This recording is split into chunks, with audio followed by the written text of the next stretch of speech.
Hakika leo ndio leo, asemaye kesho muongo, asiye na mwana ileke jiwe hayawia yawa amekwenda kuwa. Ni wakati mzuri kweli kweli na kukaribisha na kualika, njoo tuitazame game ya Kariakoo, Simba na Yanga, Yanga na Simba. Hii ni hatari kweli kweli, dabi ya Kariakoo, ndani ya visiwa vya Zanzibar. Kunani huko? Mambo ni mazito kweli kweli. Ungana nasi bwana, sako kwa bako, ili usilele matangazo jadidi kweli kweli yasiyokuwa na shida wala shaka yeyote ile.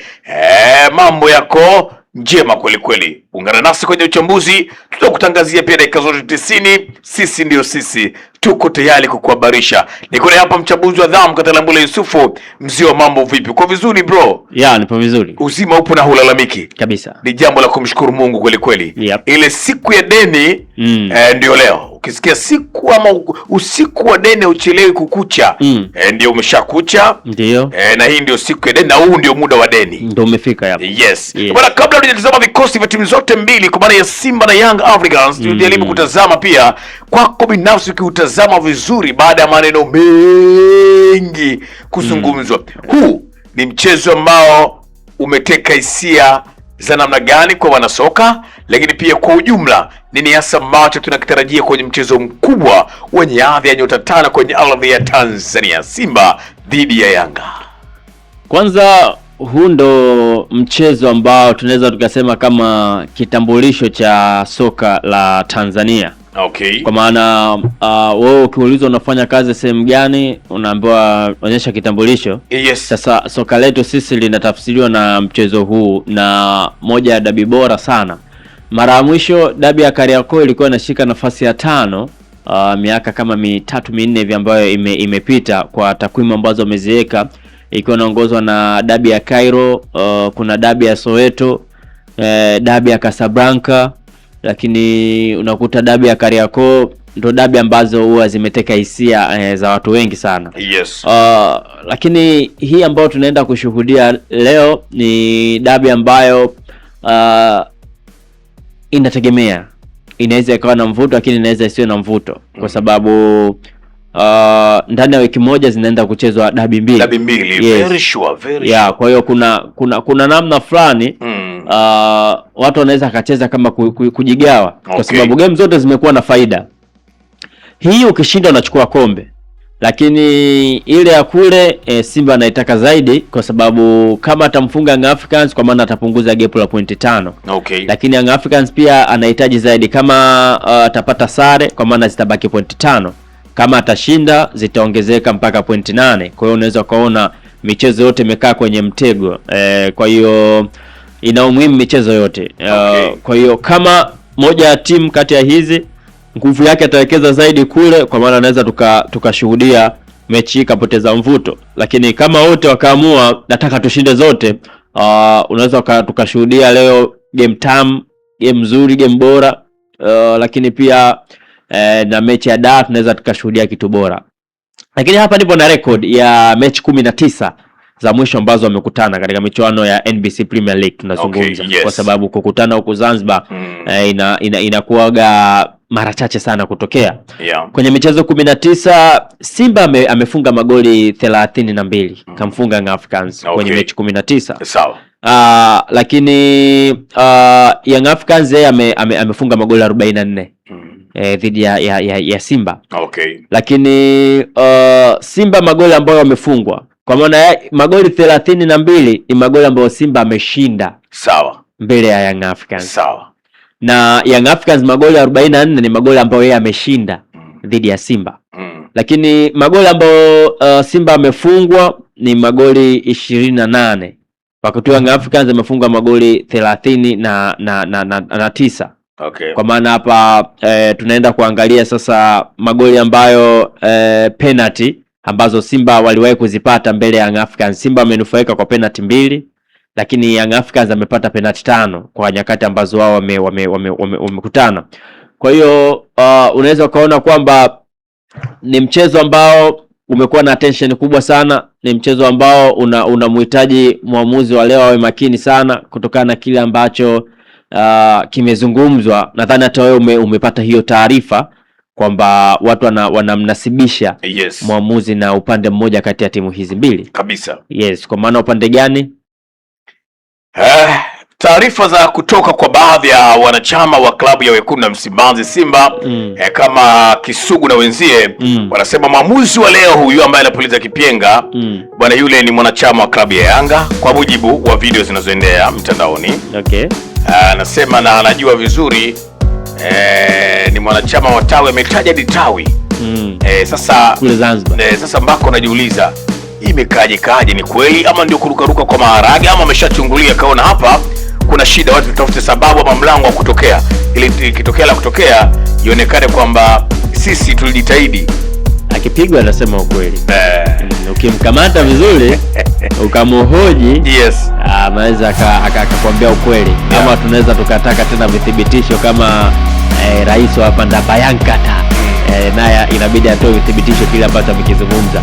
Tuachie mashabiki wana haki ya kuzungumza kile ambacho wao wanakiona sahihi, lakini sisi tukibaki kwenye kuangalia ni mchezo aina gani, bado ni mchezo mgumu. Haijalishi mwamuzi ana mapenzi na timu gani, lakini sisi tunaenda kuangalia zile dakika 90 ataziendesha vipi, kwa sababu ukienda barani Ulaya waamuzi wengi wanajulikana timu zao. Kuna mwamuzi mmoja ni shabiki wa Liverpool, jina lake limetoka, lakini ukienda kuangalia mara nyingi sana yeye amekuwa akiumiza Liverpool licha kuwa ni shabiki wa Liverpool. Yani kwa maana kuna wale makosa ambayo ya kibinadamu huwa yanatokea. Wenzetu na VAR, lakini kuna ile ambayo inaongozwa na web huwa anakujaga kutoa taarifa kwamba kuna tukio fulani limetafsiriwa tofauti, kwa hiyo wanakuja kuomba radhi. Waliomba radhi ya Arsenal dhidi ya Newcastle United, mpira ambao ulitoka nje ukaenda kuzalisha goli na kadhalika. Kwa hiyo ukiangalia unaweza ukaona kwamba waamuzi wanaweza kapigiwa kelele, lakini bado wakawa wanachezesha fair. Kwa hiyo kila mtu anatamani kizuri kiwe upande wake. Okay. Kwa hiyo ni hivyo bana, hivyo ndivyo ambavyo tunautazama vizuri kweli na kuchambua mchezo wa Simba dhidi ya Yanga, Yanga dhidi ya Simba. Hayawi yamekwenda kuwa Sena Mwana Heleke jiwe, ndio hivyo tena. Tunasubiri 90 dakika zitakuja kuamua nani ni nani. Tunaachana na yale mambo kwamba huyu sijui vipi yule vipi. 90 dakika zitakuja na majibu. Na Katalambula Yusuf tupitishe sasa kwenye vikosi vya timu zote mbili ili tuweze kuona nani majina yake yakitajwa unaweza kashtuka kwa yes bana, huyu mtu mbona anatisha kweli, hili timu hili linaweza kwenda kufanya makubwa kweli kwenye mchezo tajwa. Simba wameenda na full squad. Yes. Kwa maana wachezaji wote wameenda. Okay. Hadi Jonathan Soa yupo. Licha kuwa hajacheza mchezo wote na hakuna hata picha yake ambayo tumeiona labda akiwa jukwani wakifanya mazoezi, lakini meneja wa habari na mawasiliano kwa maana Ahmed Ally amesema kwamba mchezaji ambaye amebaki ni wachezaji ambao wapo kwenye majeraha. Kwa maana hapo namzungumzia Kamara, Yakubu Suleiman, Wilson Nangu, lakini pia Abdulrazak Hamza ndio wachezaji ambao wameachwa, lakini the rest wote wameenda nao visiwani Zanzibar. Kwa hiyo kikosi ambacho mimi naamini mwalimu akianza nacho kinaweza kikampa matokeo yaliokuwa mazuri. Golini Mamadou Tenja Kasari ndio goalkeeper namba 1. Kwa maana Hussein Abel anaenda kupumzika. Ingawa yeye ndio kipa mwenye clean sheet 2, atahitaji leo kama ataanza Djigui Diarra basi Simba apate goli ili aweze kuwa kipa mwenye clean sheet nyingi na pengine labda kuwa kipa bora wa michuano hata kama hakuanza yeye. Kwa hiyo golini Mamadou Tenja Kasari, kulia Shomari Kapombe, kushoto Nixon Kibabage, kwa maana anaenda kubadilika. Tumezoea kumuona Duchu pamoja na Anthony Mligo, lakini kati 4 na 5 Rushin Derek pamoja na Ismail Tule.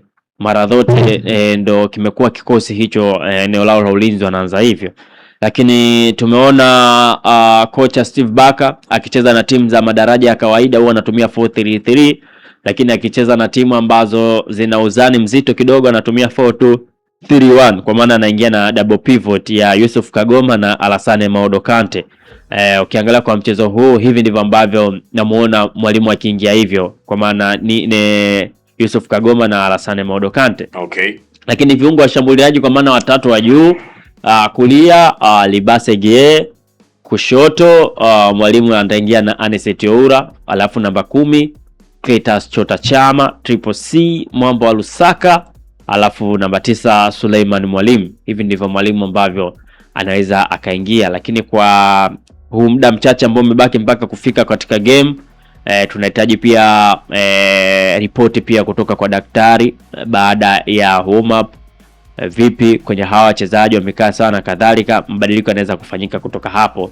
Lakini mpaka sasa taarifa ambazo tupo nazo, wote wapo vizuri na wote wamejiandaa kwa ajili ya mchezo. Yes. Tukihesabu masaa imebaki machache kuelekea katika huo mchezo. Kwa hiyo kwangu mimi naona Simba wanaweza akaingia hivyo na kikosi kikawa bora, pengine labda kikawa na matokeo bora sana upande wao. Bana, sawa. Tutazame pia Young Africans pale kunani. Mambo pia ni mazito kweli kweli, muda si rafiki, lakini ndio hivyo tena. Mambo lazima tuyaweke hadharani tukashuhudie 90 dakika zenye mvuto, jasho na damu, lakini mwisho wa siku kuna watu watapata furaha, wengine wataumia. Yeah. Yes. Kwa Young Africans tunajua wachezaji ambao wapo injured, kwa maana Clement Mzize, yes, ngaja ameanza mazoezi madogo madogo, lakini bado hajarecover vizuri Clement Mzize.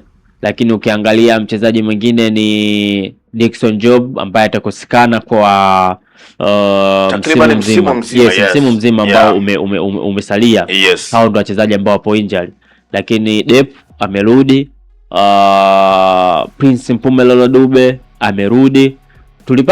Nilipata taarifa, ingawaje bado tulivyofanya mawasiliano na baadhi ya viongozi wa Young Africans wakisema kwamba watatoa taarifa kamili hapo baadaye. Kwa hiyo kuhusiana na Mudathir Yahya Abbas, taarifa za mwanzo zilieleza kwamba amepata maumivu kidogo, anaweza akakosekana. Yeah. Lakini bado hawajatuthibitishia kwa 100% mpaka hivi sasa. Okay. Amesha recover ama la. Kwa hiyo kama Mudathir Yahya atakuwa bado hajarecover, bado Young Africans wana wachezaji ambao wanaweza wakadabo vizuri na Simba kwenye eneo la kiungo, kwa sababu double pivot ya Simba ina Yusuf Kagoma na Alassane Maodo Kante. Hao wote ni wachezaji ambao kiasili wana uwezo wa kukaba, ingawaje Alassane Maodo Kante ni box to box midfield. Kuna wakati anakuwa kama namba 8 pase, kwa maana ni aina ya wachezaji ambao wanaweza kuitoa timu chini kuipeleka juu.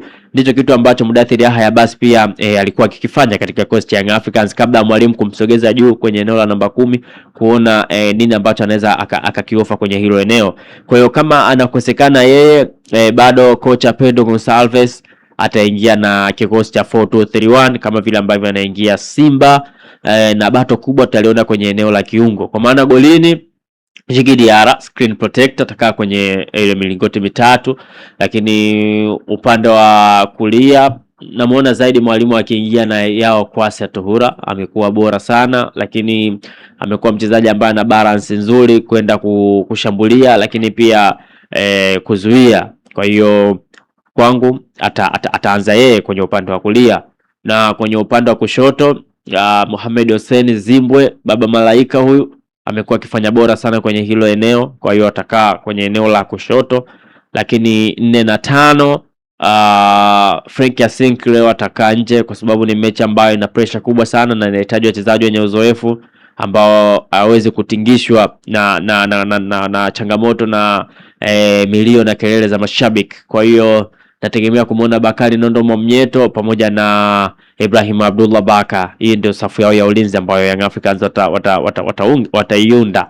Lakini kwenye double pivot, kwa maana namuona Mohamed Damaro Kamara kwenye eneo la namba 6, alafu Yes, Doka Boya kwenye eneo la box to box midfield, kwa maana double pivot. Okay. Kwa maana 6 na 8 watakaa hivyo. Lakini viungo washambuliaji kule juu, kulia namuona Alan Okello. Yeah. Kushoto mwalimu anaweza akaingia na Prince Mpumelelo Dube, alafu kwenye eneo la namba 10 mwalimu anaweza akaingia na Pacome Peodo Zuzwa, alafu eneo la namba 9 akacheza Dep. Kwa hiyo hii inakuwa inamsaidia kama akiamua kubadilika, kwa sababu tunajua mfumo wake mama ni 4-4-2, lakini tangu kuja kwa Molin tumeona kuna muda ana switch kwenda 4-2-3-1. Kwa hiyo winga kama ataanza Prince Dube, kwa maana kama mambo yakienda tofauti, akitaka kuhama kwenye 4-2-3-1 na kwenda kwenye 4-4-2, yes, basi Dube na Depo watasimama pale juu, kwa maana watatengeneza ile shape ya washambuliaji wawili, alafu hawa wawili ambao wamebaki, kwa maana Pacome pamoja na Alan Okello watadrop chini, wataungana na kina double pivot ambao ipo hapo, kwa maana Kamara, Damaro pamoja na Duke Abuya, kwa wanatengeneza mstari wa wachezaji wanne nyuma, safu ya walinzi wanne, kuona kwa 4-4-2. Wakitaka kuswitch kwenda kwenye 4-2-3-1, Dube ana drop chini, alafu Depo anabaki pale juu, na hawa kina Pacome pamoja na Alan Okello wanamfuata Dube juu. Kwa hiyo mpira unakuwa hivyo, mifumo inakuwa inabadilika katikati ya mchezo kulingana na opponent anakuja vipi, lakini pia madhaifu yapo upande gani, kwa sababu kuna wakati mnaweza mkaja mkakutana na vitu tofauti, kwa sababu mnajua kwamba naenda kucheza na Shomari Kapombe, labda ana weakness kwenye kukaba, siku hiyo kamkuta kaamka vizuri, akawepo vizuri kwenye kukaba, kwa hiyo mna switch. Sasa kama kuna upande wake mmeweka mtu mmoja, anaongezeka mtu mwingine. Kwa hiyo hivi ndivyo ambavyo huwa makocha wanabadilika katikati ya mchezo, na ndio inaonyesha ubora halisi wa coach. Kwa hiyo kwangu mimi Young Africans hivi ndivyo ambavyo wanaweza kaingia, na pengine labda wanaweza kupata matukio yalikuwa mazuri kwa kikosi hicho. Na mimi bana sina la ziada. Katela Yusufu amezungumza mengi na mazuri. Tunakwenda mapumziko, tarejea tena, lakini kumbuka tutakutangazia mchezo huu live kupitia sisi.